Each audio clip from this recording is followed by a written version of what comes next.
저는 시청에서 30년을 근속했습니다. 민원 창구를 지키며 주민등록 등 초본부터 각종 증명 서류까지 시민들의 서류 묶음이 제 하루였지요.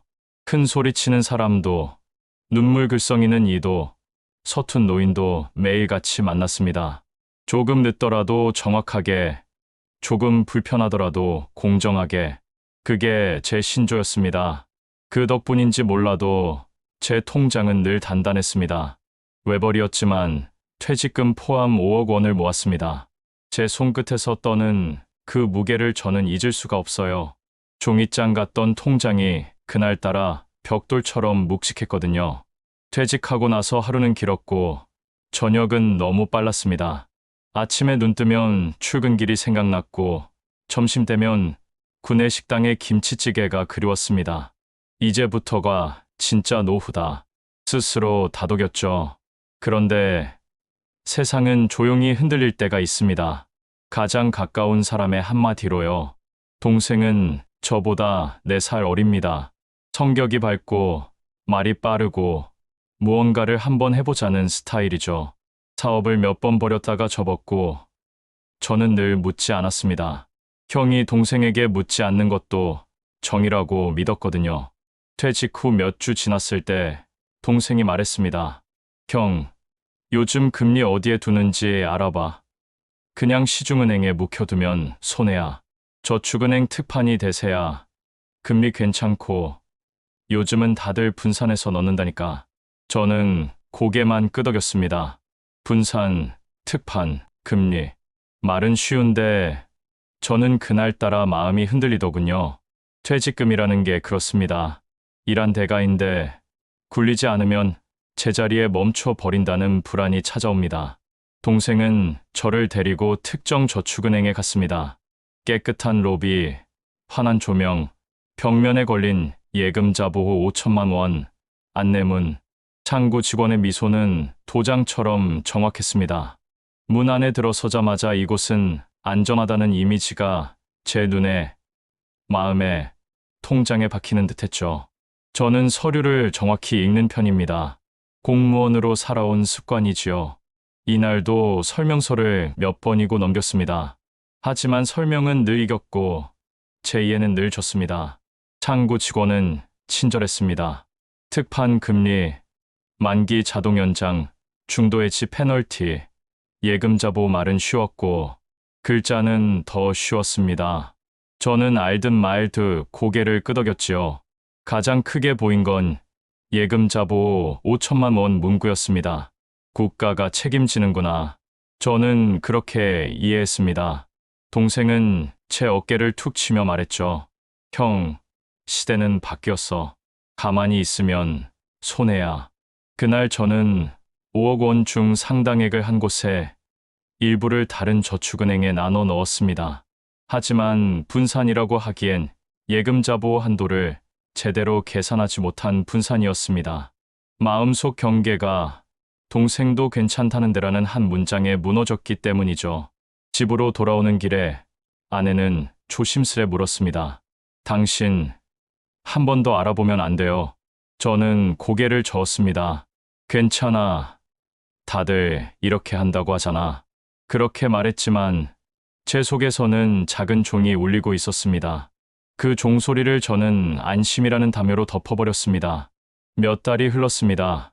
금리는 약정대로 붙었고 문자 메시지는 꼬박꼬박 왔습니다. 이번 달 이자, 지급 안내 같은 문자는 제 노후가 계획대로 가고 있음을 알려주는 봉투 같았죠. 그러던 어느 날 동네 커뮤니티에서 제 눈을 붙잡는 글을 보았습니다. 저축은행 유동성 이슈, 짧은 소문은 길게 자랍니다. 댓글은 빠르게 붙었고 캡처는 더 빠르게 돌았습니다. 저는 차분하려 애썼습니다. 예금자 보호 있지 않나? 제 머리는 그렇게 되뇌었어요. 다음 날 영업점 앞에 길게 늘어선 줄을 보았습니다. 대기표를 뽑아 들고 서 있는 사람들, 커피를 손에 든 경비, 그리고 계속 울리는 전화. 직원들은 미소를 잃지 않으려 애썼지만 눈매는 이미 파도처럼 흔들리고 있더군요. 그날 저녁 동생은 말이 없었습니다. 화면만 응시하더군요. 저는 묻지 않았습니다. 대신 제 통장과 약정서를 다시 펼쳐 들었습니다. 글자들은 그대로였는데 이해는 완전히 달라져 있었습니다. 문제의 은행이 결국 영업정지를 맞았다는 공지가 떴습니다. 그 순간 제 심장은 누군가의 손에 잡혀 꽉 쥐어짜이는 느낌이 들었죠. 저는 침착하려 했습니다. 예금자 보호 5천만 원이라잖아. 맞습니다. 보호는 있었습니다. 그러나 전부는 아니었습니다. 제가 한 곳에 넣은 금액이 예금자 보호 한도를 훌쩍 넘겼다는 사실을 저는 그때야 몸으로 깨달았습니다. 당시 설명서에도 있었고 안내문에도 분명히 적혀 있었습니다. 다만 저는 안전하다는 이미지에 숨어 있었던 거죠. 이미지는 기억을 채우고 숫자는 이미지를 따라가더군요. 절차를 밟고 얼마 뒤 5천만 원이 제 계좌로 들어왔습니다. 문자 알림이 떴을 때 제 눈앞에서 다리가 휘청거렸습니다. 5억에서 5천만 원이라니요. 숫자 5개가 숫자 3개로 줄어드는 동안 제 노후는 계획에서 변명으로 바뀌고 말았습니다. 아내는 괜찮아요라고 말했지만 그 말끝에 붙은 떨림을 저는 더 잘 알았습니다. 괜찮지 않다는 것을 확인하는 말이 바로 괜찮다는 말이더군요. 사람은 누구나 자신을 지키는 이야기를 갖고 삽니다. 저는 평생 성실했고 가족을 지켰고 무리한 투기 같은 건 하지 않았다고 믿었습니다. 그런데 가장 가까운 사람의 말에 기대어 가장 중요한 판단을 쉽게 해버렸습니다. 동생은 며칠 동안 연락이 없었습니다. 연락이 오지 않는 쪽이 더 아프더군요. 책임을 묻자니 피가 섞였고 모른 척하자니 제 피가 끓었습니다. 저는 스스로의 무능을 오래 들여다보았습니다. 왜 물어보지 않았나? 왜 2번, 3번 나누지 않았나? 왜 그날 이미지 앞에서 무너졌나? 평생 수많은 민원 서류를 검토해왔는데 정작 내 인생의 가장 큰 서류를 제대로 읽지 못했습니다. 밤이면 눈꺼풀이 무거웠고 아침이면 몸이 더 무거웠습니다. 아내는 아르바이트를 시작했습니다. 저는 새벽에 상하차를 나갔습니다. 땀은 변명보다 무겁고 한숨보다 뜨겁더군요. 그 무게를 이마로, 허리로 받아냈습니다. 평생 모은 돈이 제 등허리를 타고 흘러내리는 것 같았습니다. 어느 날 구청 게시판에서 예금보험공사 임시상담 인력 모집 공고를 보았습니다. 관련 경험이 있거나 민원 대응이 가능한 사람, 성실한 사람을 찾는다는 공고였죠. 웃지 마십시오. 저는 지원했습니다. 며칠 뒤 저는 예금보험공사 임시상담센터 책상 앞에 앉아 있었습니다. 전화벨은 끊이지 않았고 말끝마다 눈물이 묻어있는 목소리들이 제 귓속으로 들어왔습니다. 아버님, 예금자 보호 한도는 1인당 1기관당 5천만 원 기준입니다. 고객님 말씀 이해합니다. 저도 가족을 모시고 있습니다. 절차는 제가 차근차근 안내드리겠습니다. 전화를 끊고 나면 잠시 침묵이 찾아옵니다. 저는 다시 창구 앞에 선 누군가의 나를 매 시간 만났습니다. 어떤 날은 전화기 너머의 절망을 잠깐 붙잡아 두는 일만으로 하루가 지나가더군요. 그게 제 일이 되었습니다. 아이러니하지요. 저축은행에서 돈을 잃은 제가 예금보험공사에서 남의 눈물을 닦는 사람이 되다니요. 하지만 그 자리에 서보니 알겠더군요. 누군가의 흘린 돈은 결국 누군가의 흘린 눈물이라는 거요. 몇 달 만에 동생을 만났습니다. 그는 말이 없었고 저는 더 말이 없었습니다.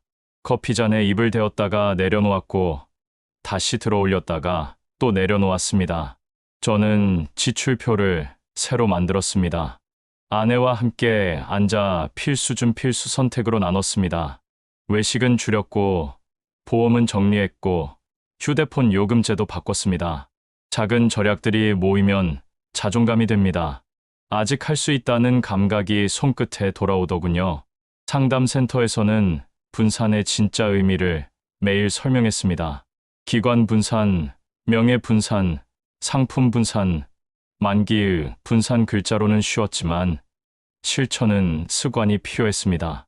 저는 제 목소리에 제 교훈을 실었습니다.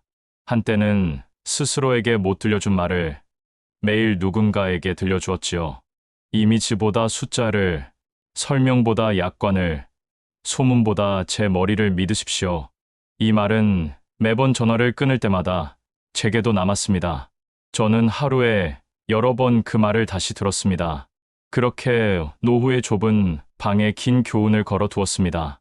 예금자 보호는 전부 보호가 아닙니다. 1인당 1기관당 5천만 원 한도라는 숫자의 질서를 몸으로 이해해야 합니다. 한도를 넘긴 부분은 위험에 노출됩니다. 보호된다는 이미지 말고 얼마까지라는 숫자를 보십시오. 분산은 여러 상품이 아니라 여러 기관, 여러 명의, 여러 만기입니다. 같은 기관의 서로 다른 상품은 진짜 분산이 아닐 수 있습니다.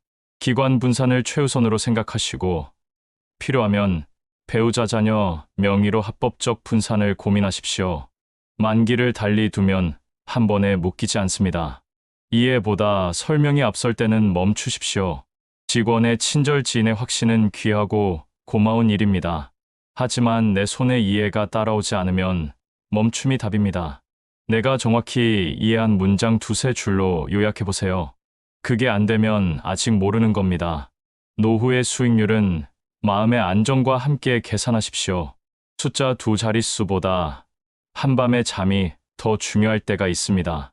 수익률 1%를 위해 심장 박동 20회를 더 쪼개는 선택이라면 차라리 평온한 0.5%가 나을 수 있죠. 가족의 말일수로 2번 점검하십시오. 가족은 믿음입니다. 그러나 믿음은 검증을 면제하지 않습니다. 사람이 아니라 판단을 신뢰하십시오.